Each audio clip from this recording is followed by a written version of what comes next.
প্রবাস প্রবাস এমন একটা জায়গা, যে এসেছে সে জানে প্রবাসের কি জ্বালা।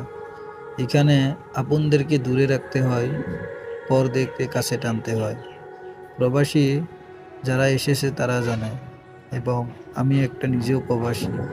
আমি জানি কেমন আমার মা বাবাদেরকে দূরে রাখতে কেমনটা লাগে আমার মনের ভিতর, আমি শুধু জানি।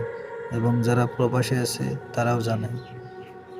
আমারও মন চাই যে আমি বিদেশে না থেকে আমার বাসায় চলে যাই, এবং দেশে চলে যাই, আমার মা বাবাদেরকে ভাই বোনদেরকে নিয়ে একসাথে খাওয়া দাওয়া করি, একসাথে ঘোরাফেরা করি। কিন্তু দুর্ভাগ্য, আমি সেটা করতে পারি না, কারণ আমি একটা নিজে প্রবাসী, এবং আপনদেরকে দূরে রেখে আমি প্রবাসে কাজ করতে এসেছি। এখানে কাজ করতে এসে বহুজনের বহু কথা শুনতে হয়, তবুও সেই কথাগুলো না ধরে কাজ করতে হয়, কারণ আমি একটা প্রবাসী। আমার মা বাবাদেরকে আমার দেখতে হবে, আমার ভাই বোনদেরকে আমার দেখতে হবে। এখানে বহুদূরকে বহু কথা শুনতে হয়, এবং যারা প্রবাসী আছে তারা জানে প্রবাসের কি জ্বালা।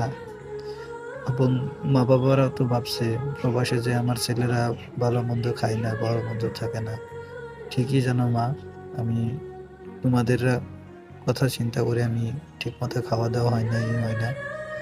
আই মিস ইউ মা, I miss you papa, I love you.